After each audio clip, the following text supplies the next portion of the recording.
Friends, कशा आहात सगळे? मस्त आहात ना? मस्तच राहा आणि मजेत राहा. मी पण मस्त आहे, मजेत आहे. फादर्स डेच्या निमित्तानं मी हा व्हिडिओ म्हणजे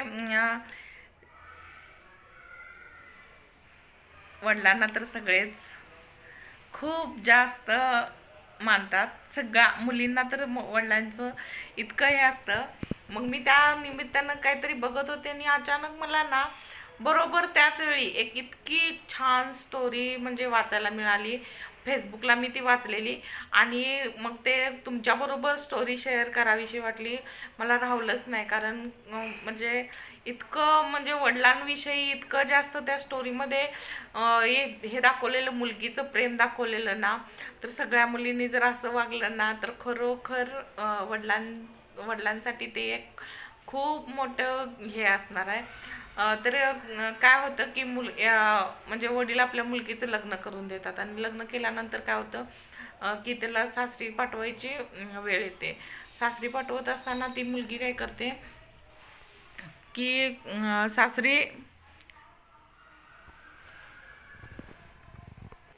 सासरी जायच्या वेळी ऐनवेळी ती मुलगी नकार देते.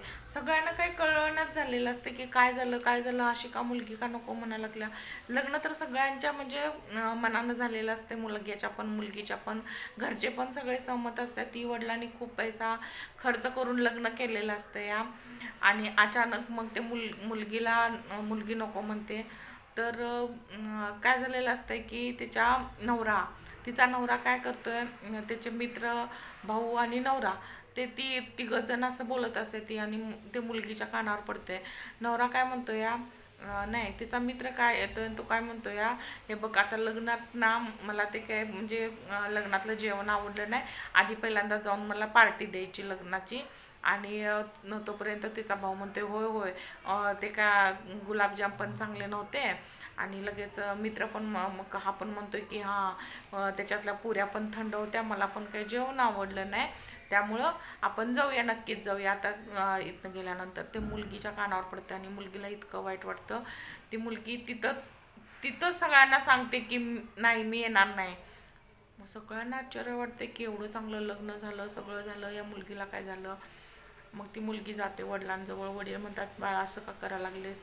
वडिलांना एकदम धक्काच बसतो ना, कारण एवढं सगळं कष्ट करून त्यांनी जमवलेलं असते, सगळं केलेलं असतं, आणि अचानक जर पोरगी असं म्हटली तर कुठल्या बापाला हे होऊन, मग बापानी आईला पण धीर धरवणं. आई पण म्हणा लागली, अगं काय झालं तुला, असं का म्हणा लागलीस तू.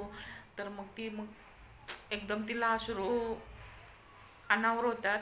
रडत रडत ते म्हणते, बघा तुम्ही माझ्या वडिलांना म्हणते, तुम्ही माझ्या लग्नासाठी इतका खर्च केला, इतकं सगळं केलं, पण जर त्याची किंमत माझ्या नवऱ्याला माहीत नसेल तर मला त्याच्याबरोबर संसार करायची इच्छा नाही. तर वडिलांना काही कळत नाही. वडील म्हणतात, असं नसते बाळा, समजून घे. असं नातं तडकाफडकी होत नाही, असं तडकाफडकी निर्णय घेऊन चालत नाहीत, असू दे, समजून घे तू त्यांना. तर ती म्हणते की नाही, तो जर मला समजून घेत नसेल, माझ्या वडिलांना जर समजून घेत नसेल तर मला त्याच्याबरोबर आयुष्य काढायचं नाही. किती मोठा निर्णय घेते बघा ती. आणि एकदम मग वडील आणि आई विचारतात, काय झालं काय झालं ते तर सांग आम्हाला. मग ती जे काही तिनं ऐकलेलं असते ते सांगते की हा, माझ्या नवऱ्याला पुऱ्या आवडल्या नाहीत म्हणून ते हा म्हणजे आपल्यावर हसत होते. आपल्यावर हसत होते म्हणजे माझ्या वडिलांवर हसत होते की जेवण चांगलं नव्हतं. जे जेवण माझ्या वडिलांनी नाही बनवलं, पण ते बनवायसाठी माझ्या वडिलांनी आयुष्यभराची कष्ट केलेला पैसा त्याच्यासाठी लावलेला. खरोखर मित्रांनो, ते वाचताना पण माझ्या डोळ्यात पाणी आलेलं, आणि आता सांगताना पण मला, एक वडील लग्नाच्या वेळी मुलगीच्या लग्नासाठी पूर्ण आयुष्यात जेवढं कमवलेलं असते तेवढं म्हणजे सगळं दान देतोय. म्हणजे ते कधीच विचार करत नाहीत की ही आपल्या मुलगीसाठी दिलेलं असतंय त्यांनी. पण खरं सांगा, ज्यावेळी मुलगी सासरी जाते त्यावेळी तिला किती तिथं म्हणजे त्या गोष्टींचं काहीच महत्त्व नसते, त्यांना काही वाटत नाही ह्या गोष्टी कशा आल्या असतील. पण त्या मुलगीला माहीत असते की ह्या सगळ्या मागचं माझ्या वडिलांचं कष्ट किती मोठं होतं, पूर्ण आयुष्यभर कष्ट किती मोठं केलेलं. मग तिचे सासरे पण जवळ येतात आणि ते म्हणतात बाळ मग तो नवरा पण येतो आणि म्हणतो की नाही माझं चुकलं. तो पाया पडतो म्हणजे तिच्या वडिलांच्या आणि सांगतो माझं चुकलं म्हणून. तर तिचे सासरे काय म्हणतात, खरोखर बाळ तू आज जो निर्णय घेतलास ते ऐकून मी सून घेऊन चाललेलो, पण आता माझी सून नाहीस तू, तर तू माझी मुलगी आहेस. तर त्या मुलगीनं किती मोठा निर्णय घेतला आणि वडिलांना महत्त्व म्हणजे आणि खरोखर आहे हे. आपण काय म्हटलं असतं जाऊ दे म्हणजे एखाद्याला वाटते ना की जाऊ दे बोलले असतील, पण बोलले असतील हा प्रश्न नाही. कुणाचे तर त्याच्या मागच्या भावनांची कदर करा. ते काय जेवण म्हणजे जेवण काय स्वतः ते वडील बनवत नसतात, ते आचारीच बनवतात. म्हणून त्यांना काही त्यांनी कमी पैसे दिलेले नसतात. कधी कधी तर होतं असं, कधी कधी तर म्हणजे बिघडणार काय तर होणार. पण त्याचा दोष तुम्ही मुलगीच्या वडिलांना नाही देऊ शकत ना, कारण त्यांनी तर इतकं मनापासूनच केलेलं असते ना सगळं. आपण पण बघा कधी कधी लग्नात जातोय आणि म्हणजे असं न विचार करता बोलत असतोय की हां जेवण असंच होतं, जेवण तसंच होतं. होतं कधी कधी असं आपण बोलतो, पण ते विचार करा, ते जर आपल्या मुलगीचं लग्न आहे आणि आपण तिथं जर समजा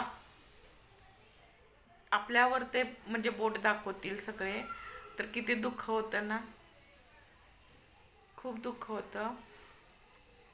त्यामुळं तिला सासरच्या लोकांनी इतकं म्हणजे हे केलं, कारण ते म्हटले इतकं म्हणजे संस्कार चांगले आहेत तिचे आणि वडिलांना इतकं ती म्हणजे आणि वडिलांना महत्त्व दिलंच पाहिजे ना. काल फादर्स डे होता, तर खरोखर मित्रांनो ज्यांचे वडील आहेत ते खूप भाग्यशाली आहेत, खूप म्हणजे खूप जास्त. कारण वडील नसताना पावला पावलाला त्यांची किंमत आठवते. ती मुलगी सासरी सगळ्यांना सांगते, भर मांडवात सांगते की आज माझ्या वडिलांनी जो शर्ट घातलाय तो फक्त 150 रुपयात घेतलाय आणि सगळ्यात महागड्या साड्या माझ्यासाठी घेतल्यात. आईनं माझ्या दुसऱ्याची साडी मागून घातल्या, पण मला काही कमी पडू दिलं नाही त्यांनी. आणि अशा माझ्या आईवडिलांचा जर माझा नवरा अपमान करत असेल तर मला म्हणजे एकटी राहिलेलं परवडेल, मला एकटी राहायला आवडेल. फादर्स डे दिवशी नेमकं माझ्यासमोर ही कथा आली आणि इतकं म्हणजे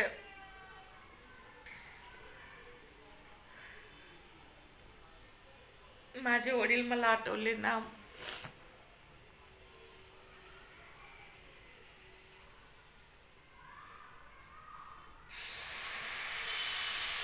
खरोखर मित्रांनो ज्यावेळी वडील नसतात ना,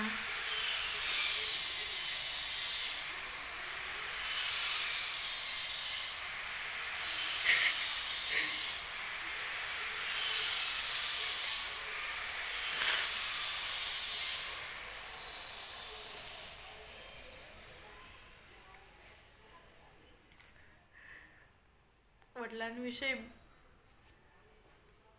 बोलताना खरोखर मी बोलू नाही शकत, कारण माझे वडील इतके चांगले होते, इतके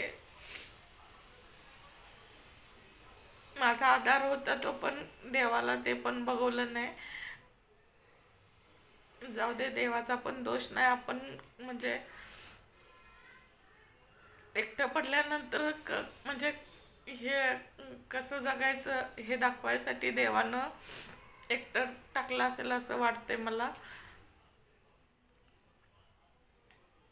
मी नाही बोलू शकत बघा.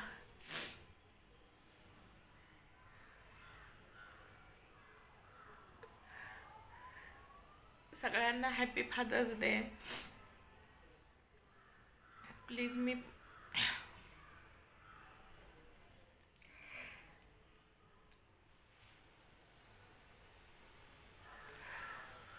खूप मिस करते माझ्या वडिलांना. ज्यांचे वडील आहेत त्यांनी ते खूप भाग्यशाली आहेत असं मला वाटतंय.